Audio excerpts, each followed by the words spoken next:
that stuff really. I have got some Halloween makeup actually. I probably could have done something more, but like, I was like, oh shit, I don't know how to do it. But for a girl, I think you can easily do that eye makeup and do your hair. Yeah. But then Josh had like a big long wig and like a bandana and mirrored sunglasses. So he was dressed as Slash from Guns N' Roses. That is. No, I did hear that mentioned, but I was like, didn't really register. And then someone else said he looked like someone else, and I wasn't sure who that was. Like, can't remember. I think I was drunk. But yeah, he smashed it. Were you drunk at that party? By the end, yeah. I was drinking, but I don't feel like I was drunk. That's why in the last game I didn't submit any answers. I couldn't think of any shit. I was too drunk. I was just handing my phone to Dan. But yeah, we were drinking rum. I had like a rum liqueur, so it was like flavored rum. It was really sweet. We were drinking it neat, 20%. So too strong. But by the end, I couldn't come up with logical answers. But yeah, when Arissa dropped in, yeah, that was fun. Just like I just want to shout out Lorcan, and he went, Arissa, I just want to say I really love you. Oh, you love me. It's like, who are you? So I'm just kidding, Lorcan, just teasing. The funniest thing is that Marissa didn't recognise Josh with the outfit on. Surely she just hasn't got to his cam yet, but I don't think she realised it was him. But yeah, I explained to Cuba via WhatsApp who she was, because obviously he doesn't know. No, he'd be like, who's this? Why is everyone so excited? Yeah, exactly. That was really nice of her though, Gaz, to come on. Like, to be honest, when you invited her, I thought, oh, why do you want to do this? It's so awkward. And I thought she ain't gonna come, and then she actually did. So I was like, oh shit, I hold myself back because I have to on the podcast a bit more often. Come on. You have to say that bit again. Sorry. If we just asked her on the podcast, she would actually just do it. Oh yeah, definitely. And actually, she did say that she would come on the podcast this season post jury. Happen, but she's got a get out clause for that one now. There is no jury. But yeah, no, it was really nice. Thank you for coming, Arissa. Thank you for coming, everybody else that was there. It was really fun. It was really fun. Yeah, and it did make it really fun actually. Mm. And like you say, you don't get to see your friends now. So what I like about this, the whole lockdown thing, has kind of opened up potential to socialise online. It has actually. I did a video chat with my mum, which I had never ever done. It was very amusing. She's my teeth, eyebrows. Just like, yeah, it was funny. So, but also like to socialise internationally. So on that, we had people in Canada and the US and the UK, and it's so easy to do it. But in the past, no one really thought of it. No, I do think that will definitely improve in the future. Yeah. And going back to what we were saying about sort of ways of working in the future, I think, no boss could ever say to us, "Oh, you can't work from home again." No. Can they? It's just like, I'm definitely gonna ask to work from home another day a week. So I don't want to come in to London and I work on fucking Oxford Street. Like, you cannot socially distance from people on fucking Oxford Street. It's the busiest street in the whole of the UK.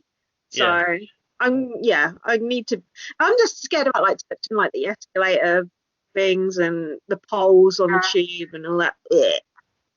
Yeah, I mean, I would say we almost certainly, when we get sick, it's going to be from commuting 9 times out of 10. Yeah. Even when I was on the train just before the office was shut down, I remember I pulled down one of the little table tray things. Oh. That crevice was like so much fluff and dirt and grass. Where all that shit lives, and then you put your cup on it, book on it, and you touch it, and then you scratch your eye, and that's how you get it. I still can't get over the fact we went to that Balliston and we're just rolling around in their balls. It's like, that just seems insane that we did that just before all of this. I'm so glad we did it then as well, and that Yeah. Rowan was from the USA. Like, it was so close to the sort of cut-off point. But I'm also convinced that you were the first person to get ill from those I balls. know, from that. That could have been COVID-19. Who knows? It could have been. There's no way that place can survive coronavirus. No fucking way. I don't know. I mean, you can restrict people in the ball pool and like not let them touch each other. But imagine Not as that much fun, is it? balls, like all of the shit that's growing in there is like, ugh. Oh my god. It's funny. We won't know unless we get an antibody test if we actually had it, and we're not. No one's going to get one of those now. No. But I do feel a little bit like invincible because, well, not invincible, but like Corona can't touch me now because I think I already had it, which is a bit probably. You should be careful about saying things like that. Why? Because it tempts fate, doesn't it? It I don't does. believe in that. I do. I believe in that.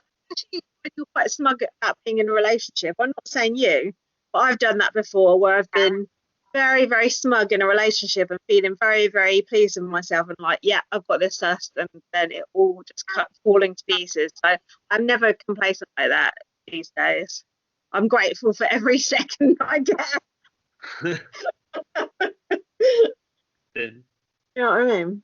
Yeah, but you can also be confident. I would rather err on the side of caution. That is, I think, that's your nature, though. Yeah, it is. Damaged goods. Oh my god, that's not very nice. No, Well, but you can like, talk. No, but you judge future situations based on past experience, and like if you've Everyone been burnt does. yeah, I suppose. But you're predisposed to expect the negative. That's what I think. No, I just expect the unexpected. That reference always comes back around. Right, I'm going to ask you a couple of questions from my list. Are you ready? Sure. What have you learnt about yourself on lockdown? Oh god, that's like a Big Brother question.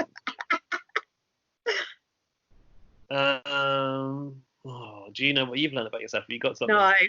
about this? You learn anything about yourself? Oh yeah, I have actually. That no matter how much time I have, I'm still not going to fucking write a book or do anything useful. Actually, it really pissed me off. Like, no offense, Sharon, and my friend Mel, who said when I was moaning about being bored or whatever, and my friend Mel said, "You're a writer, just write." And then Rowan said, "Oh, you and Gaz can sort out the podcast or whatever." And I thought, I don't want to do either of those fucking things. I'm just going to sit on my arse and watch 90 Day Fiancé. I got quite aggrieved about it. What did Round say? We can sort out the podcast. Yeah, like, I don't know. So we do need to sort it out, like sort out our videos, or I don't know, like you can work on the podcast more.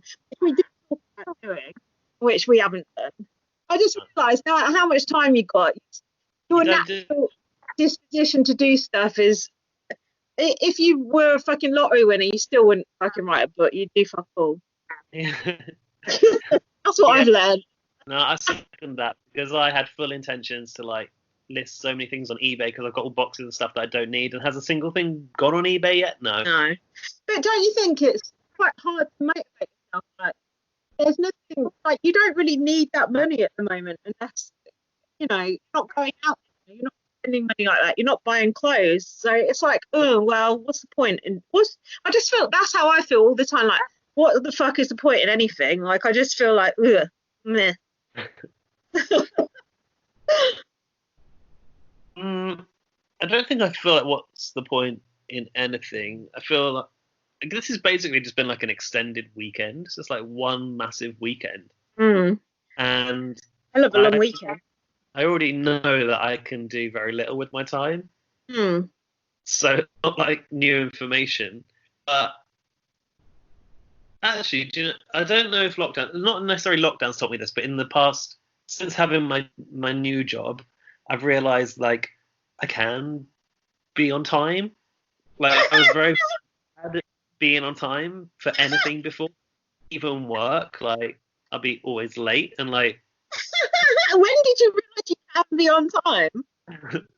Was that last week when you forgot we were doing the podcast and I waited around all day for you? No.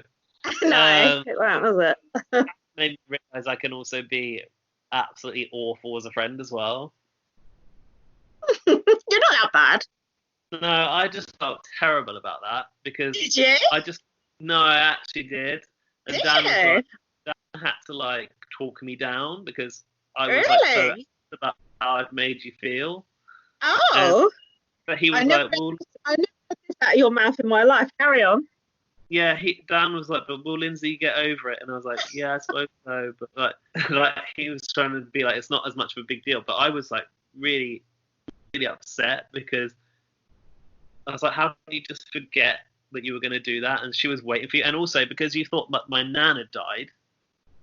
Well, I thought something might have happened with her. Context, my nan fell over twice in a week. And obviously at the moment, no one's supposed to go around. She's old. You're not supposed to be around old people because they can die of corona. And then, Newsflash. my biggest concern was if she's fallen to. Actually, wait. The whole context is. Let's get back to this apology. No, not really. Go on. Say again. Get back to this apology. No, we'll circle back to that. Yeah. The context is for my birthday. My dad and my grandma clubbed together to buy me a dishwasher, which I ordered and turned up. So in lockdown, you can still get a dishwasher delivered within 3 days. Do they plumb it for you? No, but actually, my landlord needs to do something in the kitchen to make it cleanable. Like he needs to change the pipe. Oh. Well, when I viewed the place, they'd agreed to do that for me if I'd got a dishwasher. So now I've got one. So that turned up. So I wanted to say thank you to my nan and just tell her that it had arrived. And then I called up and she's like, "Oh, I'm on the floor." And I'm like, "What?" She's like, "Yeah, I fell over and I can't get up." And I was like, "Okay, well, how long have you been there?" And she's like, quarter to 3 or whatever. And I think it was like quarter to 4 and it was 4:30. So it was like 45 minutes that my nan's been on the floor. And I'm like, had she find anyone else? Or she wasn't going to do anything? Chilling. I don't really know. I think she was just waiting. She was trying to wait to build up the strength or the energy to get up, I think. Awful. Recharging. But so I was like, you're gonna have to tell my dad, because she didn't want to tell my dad because my dad will say like, "Oh, you can't live independently anymore." That's what she's worried about. And she's kind of in denial about the fact that she can't. And she's fallen over twice in a week. Obviously, she can't. And she's also moved home, a house, which is a bungalow, so it's got no stairs anymore. So that's more accessible. But even so, apparently, it's still a challenge.